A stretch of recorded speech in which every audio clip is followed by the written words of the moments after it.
राजस्थान सबसे खास आपके पास।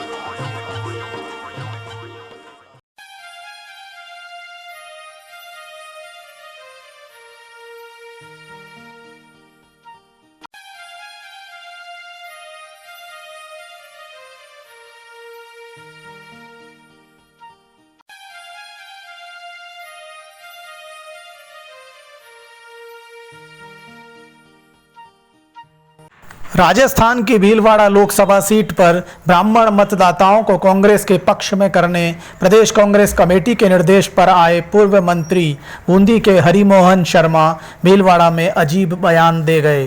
सीकर में डोली में से राजपूत समाज की दुल्हन को कुछ युवकों द्वारा जबरन उठाकर ले जाने सहित प्रदेश में अपराध बढ़ने के सवाल पर शर्मा बोले, अपराध तो होंगे ही, अपराध के बाद क्या अपराधियों को पकड़ा गया या नहीं, एडमिनिस्ट्रेशन कितना सक्रिय है, उस पर चर्चा करो। शर्मा ने 21 अप्रैल 2019 को डीसीसी में आयोजित प्रेस कॉन्फ्रेंस में केंद्र की यूपीए सरकार व राजस्थान सरकार की उपलब्धियां गिनाई, साथ ही प्रधानमंत्री नरेंद्र मोदी व भाजपा को भी घेरा। उन्होंने सवाल किया कि मोदी के 5 साल के शासन में भीलवाड़ा लोकसभा क्षेत्र की कोई एक ऐसी उपलब्धि है जो गिनाने लायक हो, अलावा इसके कि सांप्रदायिक सद्भाव बिगाड़ने व तनाव पैदा करने के। मोदी शासन के 5 साल और गहलोत सरकार के 3 माह का काम देख लीजिए। पूर्व सांसद सीपी जोशी और वर्तमान सांसद सुभाष चंद्र बहेड़िया के कामों की तुलना कर लीजिए। केवल शराफत, सीधेपन और सांप्रदायिक बातों के आधार पर जीत का ही लक्ष्य हो तो ये लोकतंत्र के हित में नहीं है। एक और तो ये देखिए आप, और जो वादा किया राजस्थान सरकार ने और चुनाव घोषणा पत्र के हिसाब से राहुल जी गांधी ने जो वादा किया, उस वादे को ठीक समय पर निर्धारित कार्यक्रम और निर्धारित समय के अनुसार अपने वादे को निभाया। दूसरी ओर प्रधानमंत्री जी का 15 लाख का वादा आज तक भी तरस रहा है और जिसे चुनाव शगुफा बता करके वो उससे मुक्ति पाना चाहते हैं। बेरोजगारों का वादा जो उनको 2 करोड़ बेरोजगारों को देने का वादा था, वो आज भी इंतजार कर रहे हैं और बेरोजगारी का जो दर हिंदुस्तान के इतिहास में जो आज बढ़ा वो पहले कभी नहीं बढ़ा।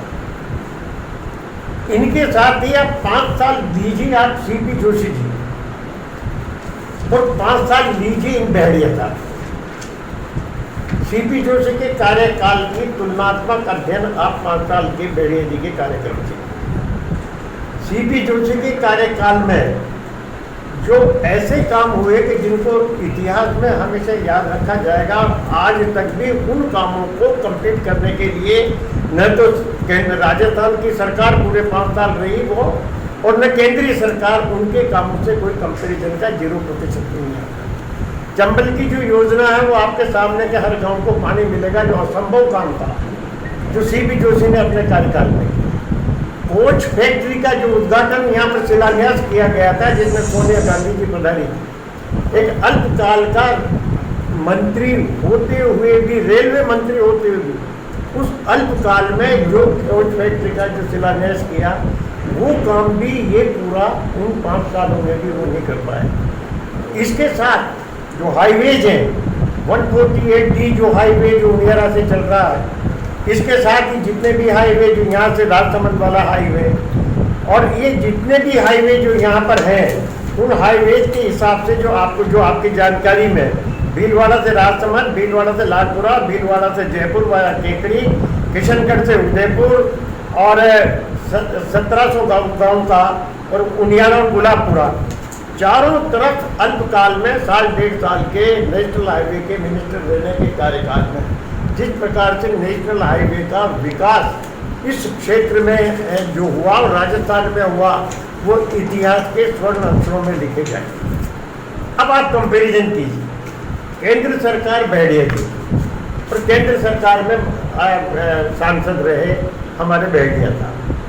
मैं व्यक्ति से किसी बात की आलोचना के पक्षधर नहीं हूँ, लेकिन केवल मात्र शराफत के आधार पर, सीधेपन रहने के आधार पर और सांप्रदायिक बातों के आधार पर, हिंदू मुस्लिम भावनाओं के आधार पर जीत का ही अगर किसी का कोई लक्ष्य हो तो ये लोकतंत्र के हित में सही बात नहीं है।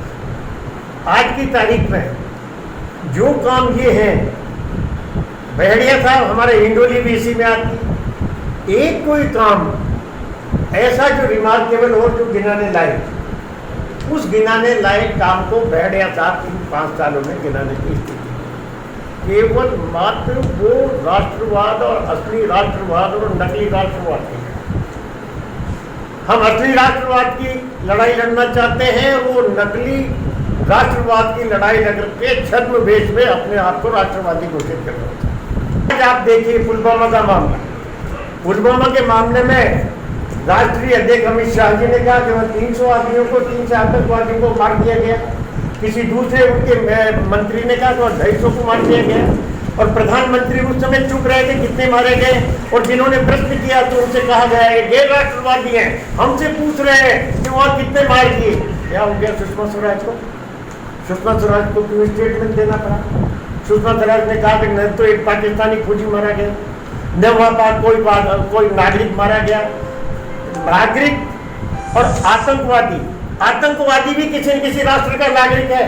जब उस समय पे कोई नागरिक नहीं मारा गया तो फिर कौन सा आतंकवादी मारा गया? जनमत कांग्रेस के साथ जुड़ेगा और हमारा उम्मीदवार कामयाब। ये आपने ये कहा कि आतंकवादी भी किसी देश के नागरिक हैं, तो आप हिंदुस्तान में हैं, हिंदुस्तान की पैरवी कर रहे हैं या पाकिस्तान की पैरवी कर रहे हैं? ये आपका मिस इंटरप्रिटेशन है। आपने कहा, मैंने नहीं कहा। मेरी बात जवाब सुन लीजिए। होंगे उस देश के नागरिक। आप जवाब तो सुन लो। हिंदुस्तान के लिए तो आतंकवादी हैं। बोलोगे या मेरा जवाब सुनो? आप जवाब दें, आप जवाब दें। मैं जवाब देता हूँ। आतंकवादी किसी भी दुनिया की किसी भी कोने में हो, वो किसी न किसी देश का नागरिक है, मैं ये कह रहा हूँ। तो आतंकवादी नहीं अरे हुआ। आप पाकिस्तानी बताते हो आतंकवाद को, तो इसका मतलब पाकिस्तान का नागरिक है। आप उनको बताते हो फला जगह का, तो वहाँ का नागरिक है। आप नागरिक नहीं मानते हो कि नागरिक होना, हिंदुस्तान का नागरिक होना अलग चीज है। वो नागरिक है। मैंने ये कहा कि सुषमा स्वराज ने कहा है तो वहाँ एक भी नागरिक नहीं बना और एक भी फौजी नहीं मरा और एक भी नागरिक नहीं बना, तो आतंकवादी जिनको हम पाकिस्तान का नागरिक मानते हैं और पाकिस्तान का नागरिक मानते हैं, तो कोई आतंकवादी मरा? की नजर में पाकिस्तान का नागरिक जो वहाँ टेररिस्ट अटैक था, हम वो आतंकवादी नहीं मानते। जो आतंकवादी है उसको आप नागरिक मानते हैं, आतंकवादी नहीं मानते। अरे आप मानो या न मानो, इंटरनेशनल लेवल पे जो जिस क्षेत्र का रहने वाला वो नागरिक माना जाएगा।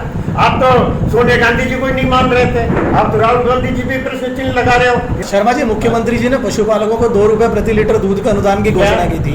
आज ही मीडिया अखबारों में छपा है कि जयपुर डेयरी ने अनुदान देना बंद कर दिया। जयपुर डेयरी का ये कहना है कि सरकार से कोई आदेश आज तक हमारे पास नहीं पहुंचे। और फिर यहाँ कैसे भीलवाड़ा में चालू हो गया?